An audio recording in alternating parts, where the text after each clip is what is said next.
Sekitar tahun 2009, setelah 3 tahun saya pulang tugas dari Jawa Barat, ada seseorang datang bertemu dengan saya. Assalamualaikum Ustaz. Waalaikumsalam. Sampean dari mana? Saya dari gang sebelah Ustaz. Boleh saya bercerita kepada Ustaz? Boleh, silakan. Bagaimana hukumnya menyakiti hati orang tua? Saya jawab, Allah tidak akan ridho kepadamu.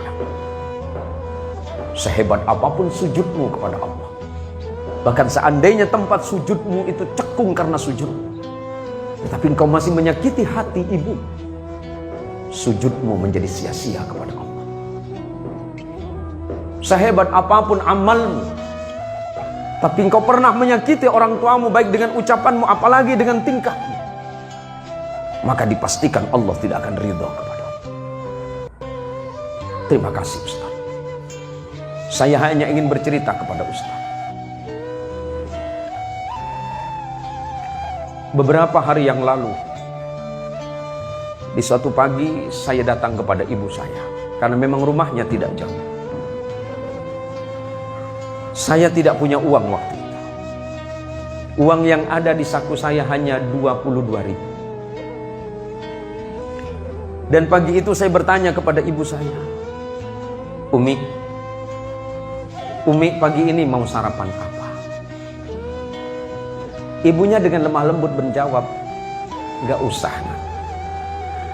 Umi tahu kamu gak punya uang karena kamu belum punya pekerjaan. Tapi karena anak ini begitu mencintai ibunya, dia berkata lagi, uang saya banyak Umi. Uang saya banyak. Tenang saja. Apa yang Umi pengen, sebut saja. Dan dia tahu bahwa uminya itu senangannya adalah makan sate. Maka walaupun dilarang oleh ibunya, dilarang oleh uminya, dia berangkat ke pasar. Dia ambil sepedanya. Dia tidak punya sepeda motor. Dia berangkat ke pasar dengan uang 22.000 di sakunya. Kemudian 20.000 dia belikan sate. Kemudian dia kembali ke rumahnya dengan tersenyum kepada ibunya. Umi, saya belikan makanan kesenangan Umi. Mudah-mudahan Umi suka. Dan tanpa disadari oleh anak ini, ibunya ini meneteskan air mata. Karena ibunya tahu bahwa anak ini gak punya uang. Tapi karena ingin menghargai jeripaya anaknya, ibu ini mau. Dan setelah itu kemudian anak ini menyuapi ibunya. Dengan telaten dia menyuapi ibunya. Dan tanpa terasa ibunya kemudian berdoa kepada Allah. Nak, semoga Allah memberikanmu rezeki yang lebih. Hati ibunya bahagia. Bahagia hati. Padahal di samping kebahagiaannya ibunya bersedih. Karena anaknya punya uang satu-satunya. Dan setelah selesai ibunya disuapin, kemudian pamitan kepada ibunya. Mi, saya pamit kalau kira-kira ada apa-apa. Nanti Umi kasih tahu saja. Nanti selepas sholat duha saya mau berangkat. Saya ada janjian dengan orang. Selepas sholat duha kemudian anak ini berangkat dengan uang hanya 2.000 di sakunya. 2.000 rupiah. Di tengah perjalanan dia hanya berharap kepada Allah, ya Allah, ampuni dosa ibuku, ampuni dosa ayahku. Ibuku yang melahirkan, membesarkanku dan merawatku dengan tanpa pamrih. Yang ketika aku sakit, ibuku tidak pernah tidur. Dan ibuku selalu berbohong kepadaku. Ya. Padahal perutnya lapar, tapi ibuku selalu mengatakan kenyang. Ketika ibuku tidak punya uang, dia selalu mengatakan dia punya uang. Selamatkan ibuku. Itu terus yang diucapkan dalam hati. Ketika sampai di tengah jalan, di perjalanan, tiba-tiba dia dicegat oleh seorang ibu. Seorang nenek-nenek. Dan ibu nenek ini berkata kepada anak ini, Nak,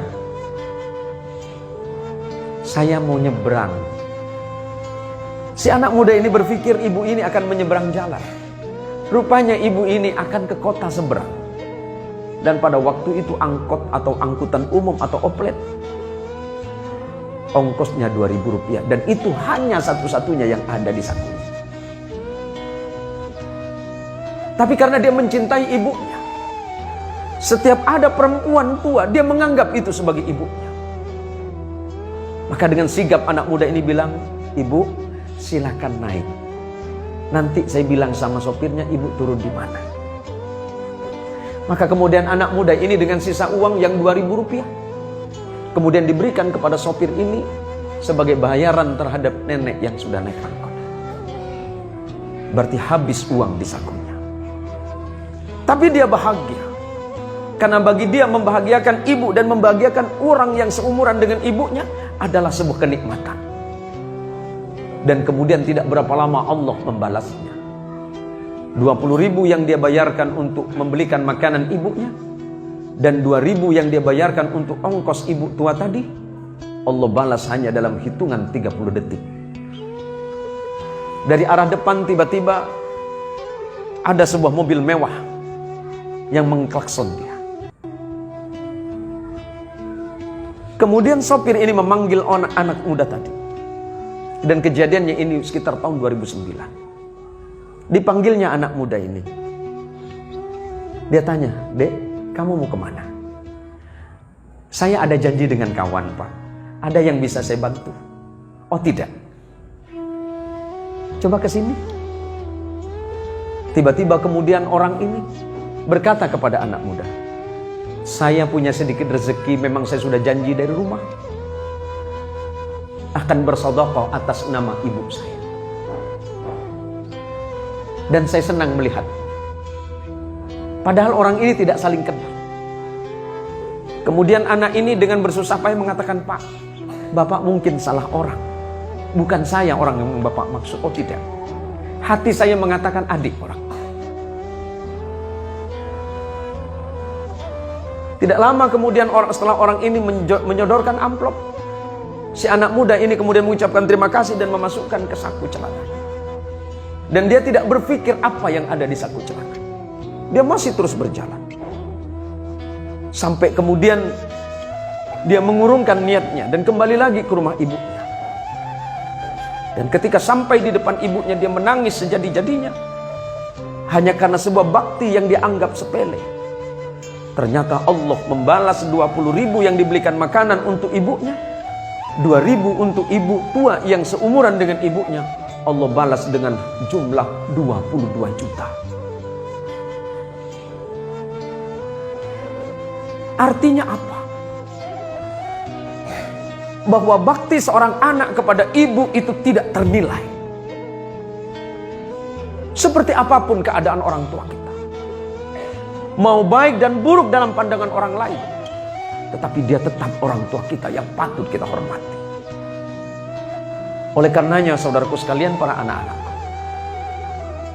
cerita hikmah yang saya sampaikan tadi ini menjadi pelajaran penting bagi kita di tengah-tengah kehidupan modern yang seperti sekarang ini.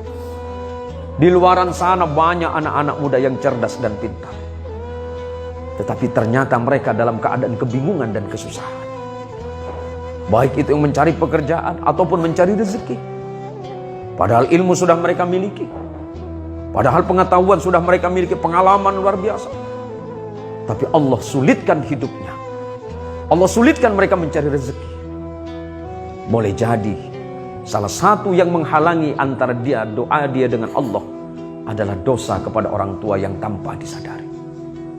Maka sebagai bakti kita kepada orang tua, jaga akhlak kita, jaga ucapan kita kepada orang tua, jaga perbuatan kita kepada orang tua. Karena ridallah fi ridal walidain wa suhtullah fi suhtil walidain.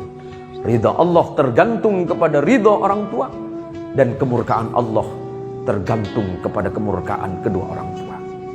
Semoga Allah Subhanahu wa taala menjadikan kita semuanya orang-orang yang salih, anak keturunan kita menjadi anak yang salih dan salihah, istri kita menjadi istri yang salihah, suaminya menjadi suami yang salih, dan santri-santri yang ada di depan kita ini kelak adalah orang-orang yang mampu mendoakan kita semuanya.